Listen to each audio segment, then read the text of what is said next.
5-6 ঘন্টা জার্নি করি একটা গাড়িতে করে, ওই একই চোখ বাঁধা, হাত বাঁধা অবস্থায়। তা আমি চোখ খুলে দেখলাম একটা আমার সামনে দিয়ে ওই গাড়িটা চলে গেল, সাদা একটা জিপ। ঢাকার উত্তরা থেকে অপহৃত হওয়ার পর তার আর কোনো কিছু মনে নেই।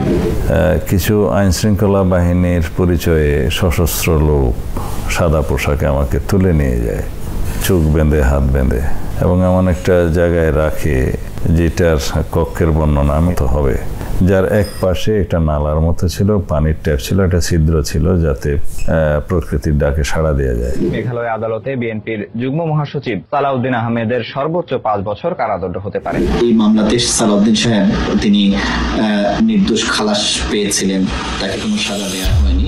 আসসালামু আলাইকুম। আমরা আজকে হাত বাঁধা এবং চোখ বাঁধা, আপনার হাত দুইটা যদি এইভাবে যদি বাঁধা থাকে, আবার চোখও যদি বাঁধা থাকে, তাহলে আপনাকে কেউ মনে করেন গাড়ি থেকে ফেলে দিল, আটকে নিয়ে যাচ্ছিল জোর করে, গাড়ি থেকে ফেলে দিল হাত আর চোখ বাঁধা অবস্থায়। তো হাত যেহেতু বাঁধা, আপনি চোখ খুলবেন কিভাবে, এটা আপনাদেরকে আজকে শেখানো হবে। বিএনপির একজন স্থায়ী কমিটির সদস্য জনাব সালাউদ্দিন, তো সালাউদ্দিন ভাই আপনাদেরকে আজকে শিখাবেন কিভাবে হাত এবং চোখ বাঁধা থাকলেও হাত দিয়ে চোখ খোলা যায়। আপনারা জানেন যে সালাউদ্দিন আহমেদ তিনি দীর্ঘদিন 10 বছর তিনি ভারতে ছিলেন। এই ভারতে থাকাকালীন আমরা মনে করি 1975 সালে ভারত শেখ হাসিনাকে নিয়ে যায়, সেখানে নিয়ে 6 বছর তাকে ট্রেনিং দেওয়া হয় এবং 1981 সালে তিনি আবার তাকে দেশে পাঠানো হয়। তারপর থেকে এই বাংলাদেশের যত অলক্ষী যা আছে সব কিছু এই দেশের উপরে ভর করেছিল এবং সবশেষ এই দেশটাকে ভারতের হাতে তুলেই দিয়েছিল শেখ হাসিনা, যার পুরো নজির আমরা গেল 15 বছরে দেখেছি। তো একই ধরনের ট্রেনিং এই সালাউদ্দিন আহমেদকে দেওয়া হয়েছে বলে আমরা মনে করি, এবং সেটা মনে করার পেছনে কতটা শক্তিশালী যুক্তি আছে সেটা আজকের ভিডিওতে আপনাদেরকে দেখাবো।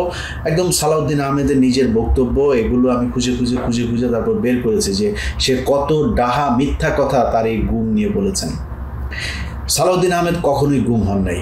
সালাউদ্দিন আহমেদ ভারতের রাষ্ট্রীয় অতিথি হিসেবে সেই দেশে গিয়েছিলেন, সেই দেশে তাকে 10 বছর ট্রেনিং দেওয়া হয়েছে, এবং এই যে আজকে যেই বাংলাদেশে রয়ের যেই ক্রাইসিস, তাদের যেই একটা ভ্যাকিউম তৈরি হয়েছে, তাদের পক্ষে আওয়ামী লীগের লোকজন তো আর এখন নাই, তো নতুন করে কারা কাজ করবে, এই কাজ করার লোক হিসেবে তাকে যাতে নিয়োজিত করানো যায় সেই কারণেই তারা তাকে 10 বছর রেখেছিলেন এবং সেখানে তিনি ট্রেন্ড আপ হয়েছেন।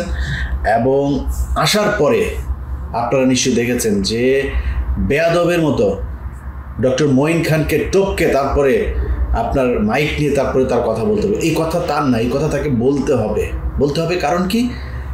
এর কারণ তিনি যেই দিন উত্তরার যে বাসা থেকে তিনি আটক হয়েছিলেন, সেই বাসাতে তিনি এক নারীকে নিয়েছিলেন এবং ওই নারী সহ এই আইনশৃঙ্খলা বাহিনী তাকে ধরার পরে হতে পারে আমাকে যিনি এই বিষয়টা বলেছেন তিনি যেহেতু নিশ্চিত করেন নাই, বাট হতে পারে সেই মেয়েই হয়তো তাদের ট্র্যাপ, সেই মেয়েকে দিয়েই তার অবস্থান নিশ্চিত করা হয়েছে এবং সেখান থেকে তাকে ধরা হয়েছে। ধরার পরে সেগুলো ভিডিও করা হয়েছে এবং এখন সালাউদ্দিন যা বলছেন সব কিছু তাদের শিখিয়ে দেওয়া, এটার বাইরে তার যাওয়ার কোনো সুযোগ নাই, কারণ তাদের কাছে সেই মেয়ের তার সাথে সব ভিডিও সব কিছু তাদের হাতে আছে, সে চাইলেও এখান থেকে বের হইতে পারবে না। আচ্ছা, এখন এটা আপনাদের সামনে আমার কোনো প্রমাণ নেই, আপনাদের বিশ্বাস করারও দরকার নাই, এটা আমার আলোচনার বিষয়ও না। আজকে আলোচনার বিষয় হচ্ছে সালাউদ্দিন আহমেদ যে গুম হন নাই সেটার প্রমাণ সালাউদ্দিন আহমেদ নিজে বলবে আপনাদেরকে আজকে। আচ্ছা, সালাউদ্দিন আহমেদ প্রথমে এটা নিয়ে কোনো দ্বিমত নাই, আইনশৃঙ্খলা বাহিনী বলেন, যারাই তাকে তুলে নিয়ে গেছে, তার পরিবার, তিনি, গণমাধ্যম, সব জায়গাতে আমরা একটা জিনিস শুনেছি, তিনি উত্তরের একটা বাসা থেকে আটক হয়েছিলেন।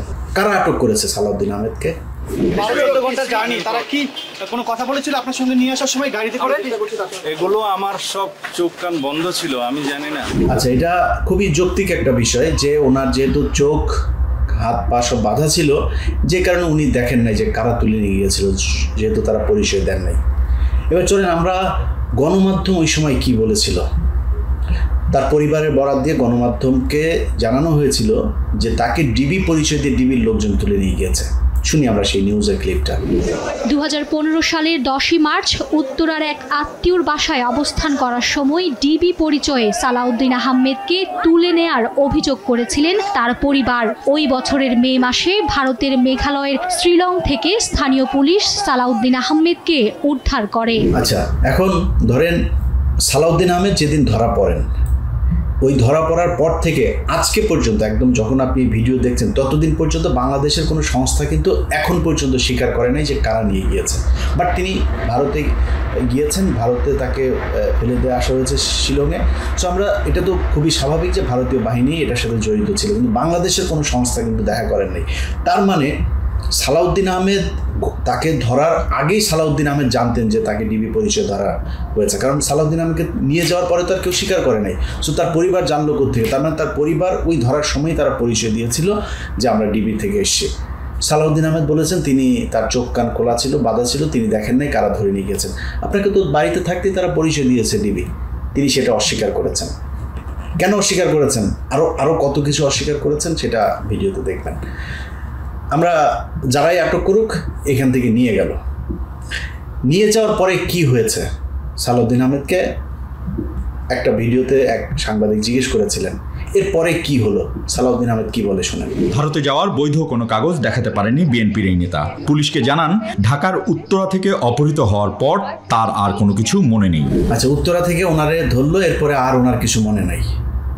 আমরা এটা বিশ্বাস করি, উনি যেহেতু বলেছেন বিশ্বাস করি। এবার চলেন অন্য আরো গণমাধ্যমে উনি কি বলেছেন সেটা শুনি।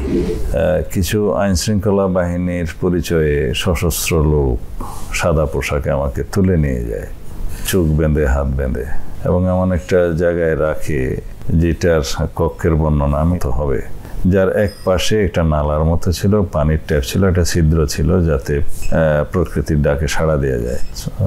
রুফে একটা হাই পাওয়ার ভাল্ব, লোহার দরজা, নিচে খাদ্যদ্রব্য দেওয়ার জন্য একটা জায়গা একটু ফাঁকা ছিল। আচ্ছা দেখেন, কিছুক্ষণ আগে সে বললো সে কিছুই জানে না, কিছুই মনে নেই, উত্তরা থেকে ধরার পরে আর কিছুই তার মনে নেই, বলতে পারবে না। আবার এদের কাছে বলছে যে তাকে কিভাবে কত ঘন্টা চালিয়ে গাড়ি চালিয়ে নিয়ে গেল সব তিনি জানেন। এই জায়গাতেও সমস্যা আছে। ধরেন আপনি যদি, যখন একদম ট্রাফিক নাই, তাকে মেঘালয় রাজ্যের রাজধানী শিলংয়ে পাওয়া গেল, তো বাংলাদেশ, তারা তো হেলিকপ্টারে নিয়ে যাওয়া হয়নি, গাড়িতে বাই রোডেই তাকে নিয়ে যাওয়া হয়েছে, নিজস্ব গাড়িতে, একদম যখন ট্রাফিক না থাকে ওই সময় যদি নিয়ে যাওয়া হয়। ঢাকা থেকে তার, যেহেতু পরিবার বলেছে ডিবি ধরেছেন, ঢাকায় ছিলেন, ঢাকা থেকে যদি আপনি সিলেট সীমান্ত পর্যন্ত যান তাহলে আপনার কয় ঘন্টা, 3 ঘন্টা 4 ঘন্টায় আপনার যাওয়া সম্ভব। তারপরে এটা আমরা খুবই মানে বড় বিষয় নিয়ে আলোচনা করার, আমরা এইটুকু মেনে নিলাম, নিয়ে যাওয়া হলো। মূল খেলা হচ্ছে নিয়ে যাওয়ার পরে তাকে ভারতে তিনাকে নিয়ে যাওয়া হলো, তিনি সীমান্তের ওই পার থেকে গাড়ি একটা ওই পারে আবার রেডি, ওই পারের থেকে নিয়ে গেল, নিয়ে যাওয়ার পরে তাকে ফেললো। তারপরে কি হলো? শিলং এর একটা জায়গা, চোখের কাপড় খুলে দেখলাম একটা সাদা জিপ গাড়ি চলে যাচ্ছে। কথাবার্তা শোনা হয়তো আমাকে মনে করলাম আমি মানসিক ভারসাম্যহীন, আমার কথা হয়তো তাদের বিশ্বাস হয় না, আমার পরিচয় তারা হয়তো বিশ্বাস করতে চায়নি, জামা কাপড় দেখে, আমার অবস্থা দেখে। তখন তারা আমাকে একটা মানসিক হাসপাতালে নিয়ে গেল। আচ্ছা, এইটা হচ্ছে যে কোনো একটা গণমাধ্যমকে দেয়া বক্তব্য যে তিনাকে সেখানে নিয়ে যাওয়া হয়, নিয়ে যাওয়ার পরে তাকে উদ্ভ্রান্তর মতো লাগছিল এবং লোকজন তাকে, তিনি তার পরিচয় দেওয়ার পরে লোকজন তার পোশাক আচার আচরণ দেখে খুবই স্বাভাবিক, এখান থেকে টেনে হেসড়ে নিয়ে যাওয়া হয়েছে, বর্ডার দিয়ে আবার কাঁটাতার পার হয়ে অনেক দূর হেঁটে হেঁটে তিনি গিয়েছেন, গিয়ে তারপরে লোকজন তারে দেখে চিনতে পারেন নাই, তাকে মানসিক হাসপাতালে নিয়ে ভর্তি করেছেন, রাইট? এটাই তো বললো, তাই না? শুনলেন, গাড়ি থেকে নামার পরে তিনি, গাড়ি থেকে মানুষজন আসলো, এসে তারপরে তার হাত পা চোখ টুক খুললো, খুলে টুলে নিয়ে মানসিক হাসপাতালে নিয়ে গেল। বিশ্বাস করলাম এইটুকু। এবার চলেন আরেক জায়গায় কি বলেছে সেটা শুনি। যখন ওখানে ফেললো তখন আমাকে ওরা বললো যে ইউ আর ফ্রি নাও। তা আমি চোখ খুলে দেখলাম একটা আমার সামনে দিয়ে ওই গাড়িটা চলে গেল, সাদা একটা জিপ। তো পুলিশ এসে আমাকে নিয়ে গেল, ওখানে ভ্রাম্যমাণ পুলিশ টিম ছিল। তারা প্রথমে আমার শারীরিক অবস্থা, জামা কাপড়ের অবস্থা দেখে, আমার কথাবার্তা শুনে তারা আমাকে একটা হসপিটালে নিয়ে গেল, সিভিল হসপিটাল নাম। একটু আগে কি শুনলেন? ওনাকে মানুষজন এসে উদ্ধার করলো, কথাবার্তা বিশ্বাস না করে মানুষজনই নিয়ে গেল মানসিক হাসপাতালে। এখন আবার কি হইল? এখন আবার পুলিশ আসলো, পুলিশ এসে পুলিশ স্টেশনে নিয়ে গেল, তারপরে নিয়ে গেল হসপিটাল। মানুষজনের কোনোই নেই। আচ্ছা, আরেকটু বক্তব্য শুনি, আরেকটু ইন্টারেস্টিং বক্তব্য আছে, সবচাইতে গুরুত্বপূর্ণ বক্তব্য যেটা। ওনাকে গাড়ি থেকে নিয়ে যাওয়ার পরে মানে নামানোর পরে কি হলো, একদম সাথে সাথে কি হলো শুনুন একটু। 5-6 ঘন্টা জার্নি করি একটা গাড়িতে করে, ওই একই চোখ বাঁধা, হাত বাঁধা অবস্থায়। তা আমি চোখ খুলে দেখলাম একটা আমার সামনে দিয়ে ওই গাড়িটা চলে গেল, সাদা একটা জিপ। আর আরেকবার এটা আমরা আরেকবার শুনি, এই কথাটুকু আরো একবার শুনি। 5-6 ঘন্টা জার্নি করি একটা গাড়িতে করে, ওই একই চোখ বাঁধা, হাত বাঁধা অবস্থায়। তা আমি চোখ খুলে দেখলাম একটা আমার সামনে দিয়ে ওই গাড়িটা চলে গেল, সাদা একটা জিপ। আচ্ছা, এই যে বক্তব্যটা দুইবার শোনার কারণ কি জানেন? ওনার হাত বাঁধা, চোখও বাঁধা। আচ্ছা, হাত বাঁধা, ওনাকে ফেলে দিয়ে গেল, তা আপনি চোখ খুললেন কেমনে? আপনার হাত তো বাঁধা, হাত দিয়ে তো আপনার চোখ খুলতে হবে। আপনি হাত বাঁধা, আপনি চোখটা খুলে ফেললেন, এটা কি সম্ভব? এইভাবে পুরো এই যে গুমের ঘটনায় সব কিছু মিথ্যা বানোয়াট কল্প কাহিনী সাজিয়ে নিজে ভিকটিম রোল প্লে করেছেন। পুরো ঘটনাতে তিনি এই যে ভিকটিম সেজেছেন, তিনি আসলে কিছুই না। এটার আইনগতভাবেও যে আমি যা বলছি সেটা হচ্ছে সত্যতা আছে, এটা প্রমাণ করি। চলেন আমরা সালাউদ্দিন আহমেদকে ধরে নিয়ে যাওয়া হয়। আচ্ছা, আপনারা যারা ভারতে গিয়েছেন তারা তো জানবেনই, যারা এই ধরনের বিপদে পড়েছেন তারাও জানবেন। আপনি যখন এই মানে ফরেন অ্যাক্ট তাদের যেটা আছে, সেই অ্যাক্টে আপনি যখন করবেন, মানে আটক হবেন, আপনার হাত করা পড়াবে, সাথে সাথে প্রথম কাজই হবে হাত করায়। আপনি সালাউদ্দিন আহমেদকে নিয়ে ইউটিউবে সার্চ দেবেন, নিউজগুলো দেখবেন, কোনো জায়গায় সালাউদ্দিনকে কোনোদিনও হাত করা পড়ানো হয় নাই। সব কটা জায়গাতে সুন্দর সাদা পাঞ্জাবি, চেহারা তো সুন্দর, প্লে বয় তো চকলেট বয়, তো মোটামুটি, কিন্তু কোনো জায়গায় তারা হাত করা পড়ানো হয়নি। কি সুন্দর জামায় আদর করে তারপরে নিয়ে গেল। আচ্ছা, আমরা বিভিন্ন গণমাধ্যমে খালি শুনলাম যে সালাউদ্দিন আহমেদের বিচার চলছে, ট্রায়াল চলছে, এরপরে কি হবে। তারপরে কি হইল? মানে সালাউদ্দিন আহমেদ ভিসা নিয়ে যান নাই, পাসপোর্ট নিয়ে যান নাই সাথে করে, তিনারে জোর করে ডিবি ধরে বা বাংলাদেশের র্যাব বা কোনো একটা সংস্থা ধরে ওই দেশে পাঠাই দিলেন, তিনি ওইখানে পড়ে থাকলেন, কোনো কিছু তো নাই। তাহলে এটা তো অপরাধ। সে অপরাধের জন্য আপনার একদিনও জেল হবে না। সালাউদ্দিন আহমেদের কি কিছু হয়েছিল? শুনেন, আমরা শুনি যে কি হয়েছিল তার। অবশেষে শুক্রবার বিএনপির এই নেতাকে নির্দোষ ঘোষণা করে মামলা থেকে বেকসুর খালাস দেন শিলং আদালত। আচ্ছা, সালাউদ্দিন আহমেদ বেকসুর এই যে খালাস পেয়ে গেল, কেন পেয়ে গেল, কিভাবে পেয়ে গেল? আমার এক ছোট ভাই, আমাদের এক সাংবাদিক, ওর নাম হচ্ছে আহাদ। তো আহাদ সময় টেলিভিশনে কাজ করতো এক সময়, এখনও এখানে থাকে। তো ও আমাকে বললো যে ভাই এই ব্যাপার, আমি সেখানে গিয়েছিলাম। আমি ওর আইনজীবীর কাছে যখন সাক্ষাৎকার নিলাম, ওর আইনজীবী বললো যে এইখানে এই মামলায় 3 থেকে 5 বছরের নিচে সাজা হবে না, এটা ওকে খাটতেই হবে, আমাদের এখানে কিছুই করণীয় নাই। যেহেতু উনি ইমিগ্রেশন পার হন নাই, সো এটা অপরাধ, এখানে কোনো কিছু করণীয় নাই।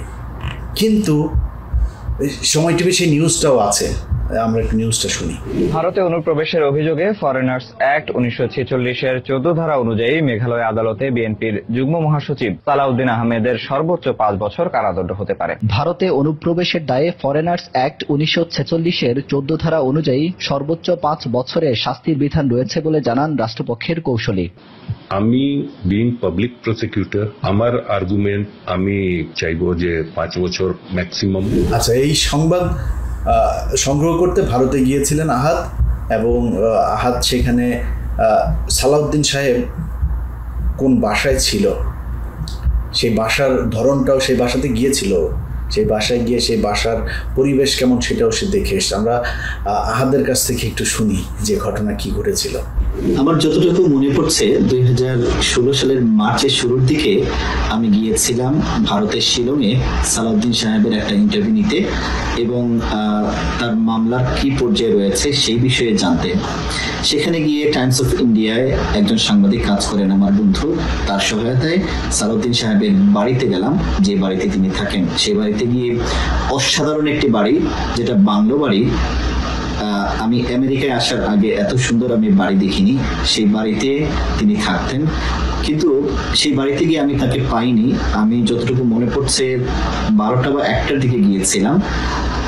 তারপরে তাকে না পেয়ে আমরা আদালতে গিয়ে তার মামলার সরকারি কৌশলী যিনি রয়েছেন তার ইন্টারভিউ নেই এবং সরকারি আইনজীবী তিনি আমাদেরকে বলেছিলেন, যেহেতু সালাউদ্দিন সাহেব ভারতে বিনা পাসপোর্টে তিনি অনুপ্রবেশ করেছেন, বিনা ভিসায় অনুপ্রবেশ করেছেন, সে কারণে অবৈধ অনুপ্রবেশের দায়ে তার সাজা হতে পারে সেই দেশে এবং ভারতের আইন অনুযায়ী তার 3 থেকে 5 বছরের সাজা হতে পারে। আহাদ যখন আইনজীবীর সাথে কথা বলে, সেই আইনজীবীও কিন্তু তাকে বলেছিল সাজা হবে। এটাতে সে খুবই সারপ্রাইজ হয়েছে যে এই মামলায় তারপর সাজা হলো না কেন, সেটা জানে না।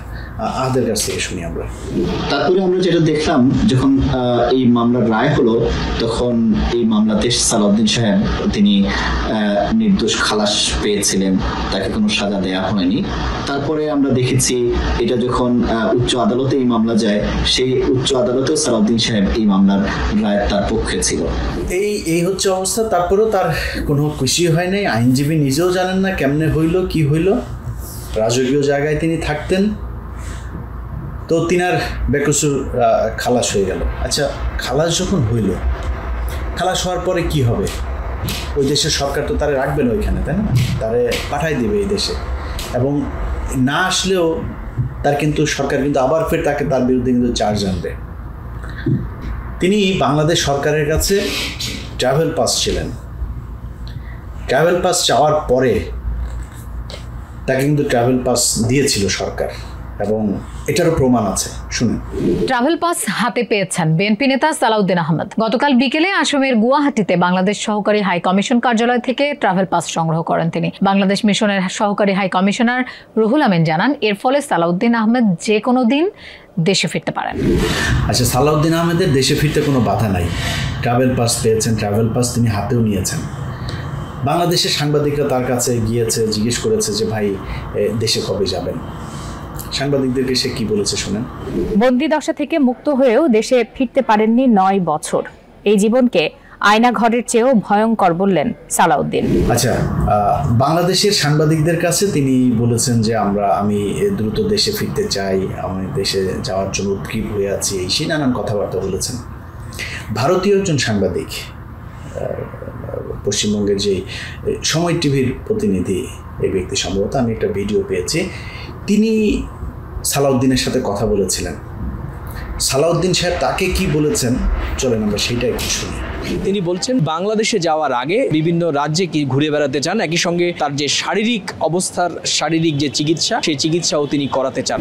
আচ্ছা, ভারতীয় বাংলাদেশের সাংবাদিকদের কাছে বলছে যে আমি দেশে যেতে চাই, ট্রাভেল পাসও নিয়েছেন, আবার বলছে ট্রাভেল পাস পাই নাই। আবার ভারতের সাংবাদিকের কাছে বলছে যে আমি একটু রাজ্য ঘুরে দেখতে চাই। ভারত ওনার খুব পছন্দের একটা দেশ, উনি রাজ্যগুলো ঘুরে ঘুরে দেখছে। মানে 10 বছর গুম ছিলেন, এরপর আরও কিছুদিন ভারত ঘুরে ঘুরে দেখবেন, এই জন্য উনি এখন দেশে আসবেন না। সবশেষ তিনি আবারও ট্রাভেল পাসের কথা বললেন যে আমাকে ট্রাভেল পাস দেওয়া হোক, দিলে আমি যাবো। এর আগে কিন্তু ট্রাভেল পাস নিয়েছেন তিনি।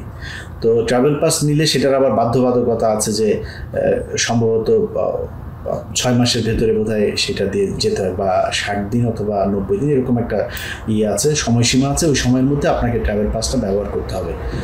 তো তিনি কিন্তু করেন নাই। প্রথম যেগুলো নিয়েছেন সেই ট্রাভেল পাসগুলো দিয়ে কিন্তু তিনি ব্যবহার না করে সব শেষে তিনি ট্রাভেল পাস নিয়ে তিনি চলে আসলেন। এতদিন আসেন নাই। যখনই 5 তারিখ শেষ হলো, সাথে সাথে তিনারে বাংলাদেশে আসার সব সমস্যার সমাধান হয়ে গেল। তিনি ভারতের সরকারও কোনো কিছু বলে নাই, বাংলাদেশের সরকারও কোনো কিছু বলে নাই, তিনি দেশে চলে আসলেন। দেশে আসার পরে তিনি কি করেছেন, প্রথম দিনেই সালাউদ্দিনের গাড়িতে চড়ে, এস আলমের গাড়িতে চড়ে আপনার সাইফুল আলমের বিমানবন্দর থেকে গিয়েছেন বাড়িতে। এরপরে তাকে শোকজ করা হলো। শোকজ করার পরে তিনি বললেন তিনি জানেন না, কিছু বুঝেন না ভাই, ওনারা যে আনতে গিয়েছে সে একটা গাড়িতে উঠেছেন, মানে ওনাকে কেউ একজন বলেছে আর চট করে উনি ওই গাড়িতে উঠে বসে পড়লেন, উনি কিচ্ছু জানেন না। এই বক্তব্য আপনারা দেখেছেন তিনার ব্যাপারে। রোববার কক্সবাজারে এস আলম মালিকানাধীন গাড়িতে চড়ে সংবর্ধনা নিয়েছেন বিএনপির স্থায়ী কমিটির সদস্য সালাউদ্দিন আহমেদ। আমার পক্ষ থেকে আমি জানতাম যদি যে এই গাড়ি একটি নির্ধারিত কোম্পানির কথা, তাহলে হয়তো আমি সাবধানতা অবলম্বন করতাম। উনি ছোট্ট মানুষ, বাচ্চা ছেলে, উনি জানেন না কার গাড়িতে এসছেন, কিভাবে এসছেন। উনি মাপ চেয়েছেন, মানুষ মাপ করেও দিয়েছে, সব শেষ হয়ে গিয়েছে। এই যে বাসাটা গুলশানের বাড়ি নম্বর 1A, রোড 8, গুলশান 1, এই বাড়িটা উনি নিয়েছেন ইউনাইটেড হসপিটালের যে রাজা মিয়া আছে, এই আওয়ামী দালাল, তার কাছ থেকে তিনি গিফট নিয়েছেন এই বাড়িটা। আমি এই বাড়ির নাম্বার সব বলে দিলাম, যান খোঁজ নিয়ে দেখেন এবার। সেটা তাকে দেওয়া হয়েছে এবং একজন ব্যক্তির মাধ্যমে, আমি তার নাম বলছি না বা কার কাছ থেকে শুনেছি সেটা আমি বলছি না, একজন ব্যক্তির মাধ্যমে তিনি 50 লাখ টাকা দেশে ঢোকার আগে রাজা মিয়ার কাছ থেকে নিয়েছেন, রাজা মিয়া দিয়েছে। এগুলো নিয়ে বিস্তারিত অন্য আরেকদিন কথা বলবো। আজকে প্রথম পর্ব এই পর্যন্তই থাকুক। শুধু এইটুকু বলে রাখি, ইউনাইটেডের রাজা মিয়ার নামে 5টা হত্যা মামলা। রাজা মিয়ার নামে এই পর্যন্ত অনেকগুলো নিউজ হয়েছে। এই রাজা মিয়া এই হাসিনার যেই আপনার বিদ্যুৎ খাতে, জ্বালানি খাতের যেই পাওয়ার প্ল্যান্টের সে একজন, তারপরে তারা কোনো কিছু বলে এখন পর্যন্ত সরকারের মানে তার ব্যাপারে কোনোই নেই। এর কারণ হচ্ছে ইউনাইটেডের পুরো ঠিকাদারি নিয়েছে হচ্ছে সালাউদ্দিন। আর এস আলমের যত প্রপার্টি, যা কিছু করা দরকার সব কিছু উনি করছে, সেটা অলরেডি হয়েছে। আমি ওই কারণে ওইটার আলোচনায় গেলাম না, ওইটা নিয়ে বিশদ আলোচনা হবে পরের একটা পর্বে, এটা নিয়ে আমরা কথা বলবো। জাস্ট যেটা জানেন না কেউ সেটা বলে রাখলাম, গুলশানের বাড়ি নম্বর 1A, রোড 8, গুলশান 1, এটা রাজা মিয়ার ছিল। রাজা মিয়া তাকে গিফট করেছে, তার কাছ থেকে লিখে নিয়েছে। খোঁজ নিয়ে দেখেন সেই বাড়ি কয়েকদিন আগে ট্রান্সফার হয়েছে, কার কাছ থেকে কার কাছে গিয়েছে, যান খোঁজ নেন। এই হচ্ছে অবস্থা। ইউনাইটেডের রাজা মিয়াকে সেভ করার জন্য যা কিছু করার দরকার সব কিছু করছে। এই ভারতীয় চরগুলোকে ঠেকানোর জন্য ভারত থেকে ট্রেনিং নিয়ে আসা সালাউদ্দিন এখন ঠিকাদারি নিয়েছে, যে কারণে তার কথাবার্তা সব কিছু দেখবেন আওয়ামী লীগের মতো মনে হয়। আমাদের সমস্যাটা ওই জায়গাতেই। ভাই মাগি নিয়ে ধরা খেয়েছেন, ভিডিও আছে, আল্লাহর রাস্তায় মাপ চান, আমরা মাপ করে দেব। এনে কেউ বাইতুল মোকাররমের ইমামতির জন্য দিতে আসে নাই, কি বলে ভাইবা দিতে আসে নাই, আমরা মাফ করে দেবো। আপনি পলিটিক্স করেন, আপনাদের মোটামুটি সব কটারই আলুর দোষ আছে, এটা আর লজ্জার কিছু নাই। ভাই বললেন সবারই আছে, ভিডিও কিন্তু সবারই আছে, সবাই মিলে একসাথে বলেন যে ভাই আমাদের টুনটুনির ছবি রয়ের কাছে আছে, বাবা তোমরা যদি ভবিষ্যতে দেখো আমাদের মাফ করে দিও, আমরা সবাই মাফ করে দিব। কারণ এই বুড়া যেই শালা যেই কটা আছে সব শালারই আলুর দোষ, এই সব শালার সব কটারই ভিডিও আছে। সো এই শালাদের দিয়ে আর কোনো কাজ হবে না। তারেক রহমান বিএনপিকে নতুনভাবে নতুনদেরকে নিয়ে ঢালাওভাবে সাজাচ্ছে এই দলটাকে। আমরা বিশ্বাস করি যে তারা রয়ের কাছে বিক্রি হয় নাই বা ইচ্ছার বিরুদ্ধে তাদেরকে দিয়ে কিছু করাইতে পারবে না। এবং বিএনপির রাজনীতির সাথে যারা থাকে, বাংলাদেশের রাজনীতিতে যারা থাকবেন, সবার কাছে অনুরোধ, ভাই টুনটুনির ব্যাপারে সাবধান। আপনাদের কিন্তু এই আলুর দোষ এর কারণে কিন্তু আমরা পুরো দেশের মানুষ সাফার করব। আমরা বিএনপি নিয়ে আমাদের কোনো সমস্যা নাই, আমাদের সমস্যা হচ্ছে ভারত যেন বিএনপিকে গ্রাস করতে হবে। কারণ বাংলাদেশ, আমরা যদি এখন রাজনীতিকরণের দিকে যাই, আমরা -2 এর দিকে যাই, এটাই দেশের জন্য ভয়ঙ্কর বিপদ ডেকে আনবে। অতএব আমাদেরকে বিএনপির উপরে ভরসা করতে হবে। সো বিএনপির যাতে ভারতের হয়ে খেলতে না পারে দেশের মানুষের ভাগ্য নিয়ে, সেই দিকে আমাদের নজর রাখতে হবে। সেই কারণে আজকের পুরো ভিডিওটা। সালাউদ্দিন ভাই, আপনার নিয়ে আমার কোনো ক্ষোভ নাই, আপনার সাথে আমার ভালো সম্পর্ক ছিল, ভালো সম্পর্ক থাকবে, কোনো সমস্যা নেই ভাই। আপনি বিপদে পড়ছেন, আপনার কাছে অনুরোধ, হয় রাজনীতি থেকে সরে যান অথবা সবার কাছে মাপ চান যে আমার টুনটুনি ভিডিও আছে, আমি আপনাদের সাথে মাপ চাচ্ছি, ভুল হয়ে গিয়েছে, আর ভুল করব না, করলেও কেউ যাতে রেকর্ড করতে না পারে সেই ব্যবস্থা করেই করব। সাবধানে করেন, যেখানেই করেন চিপা চাপায় নিজের আওতার ভেতরে করেন। তো এটাই হচ্ছে মূল বিষয়। আমার মনে হয় বিএনপির যারা সালাউদ্দিনের হয়ে তারপরে আমাদের ছবি দিয়ে ঝাড়ু মিছিল, জুতা মিছিল করেছেন, ভাই আপনার নিয়ে মানে আলোচনা করা, আপনার নিয়ে কথা বলার ওই সময় সুযোগ কোনোটাই নাই, সব বলাও যাবে না। আপনি ভাই ছাগলের 3 নম্বর কা বাচ্চা, আপনি যেটা করবেন ওইটা দিয়ে আমার যাবেও না, আসবেও না, আপনার নেতারও আপনি বাঁচাইতে পারবেন না। আপনি এগুলি করে চামচামি করে নিজের ওই আলু রুটি চাল টাল এই হাবিজাবি যেগুলো আসে, পিডিএফ কার্ডমার্ট, ভিজিএফ কার্ডমার্ট আছে না, এগুলোর একটু ভাগ টাগ পাবেন, চান্দাবাজি করার সুযোগ পাবেন, গার্মেন্টসের ঝুটমুট হাবিজাবি এগুলো নিতে পারবেন, এগুলি পাবেন। তো এগুলির জন্য আপনি আপনারটা করেন, কিন্তু আপনি যিনি বিএনপি করেন, আপনি যদি আমার শত্রু মনে করেন সেটা একান্ত আপনার ব্যাপার। আপনি আমার বন্ধু মনে করেন, এটার জন্য আপনার যায় হাতে পায়ে যায় ধরবো, আমার দরকার নেই। কিন্তু আমরা বিএনপির বিরুদ্ধে না। বিএনপিকে যারা ভুল পথে নিতে চায়, বিএনপিকে যারা ভারতের ক্রিয়ানক হিসেবে ভারতের হয়ে কাজে লাগাইতে চায়, আমরা তাদের বিরুদ্ধে, এবং তাদের বিরুদ্ধে কথা বলেই যাও। এটার জন্য বিএনপির সব যদি আমার বিরুদ্ধে যায়, আল্লাহর রাস্তা মাফ করে দেন, কিছু করার নেই। আমার এই জায়গায় আমি আমার বাপেরও ছাড়বো না ভাই। আমি জানি সালাউদ্দিন ভাইয়ের সাথে ভালো সম্পর্ক রাখলে আমার নিজের ব্যক্তিগত অনেক সুবিধা টুবিধা হইতো। I give a sheet. এই জায়গায় কোনো জায়গা থেকে কেউ আমার এক চুলও নড়াইতে পারবেন না। আল্লাহ হাফেজ।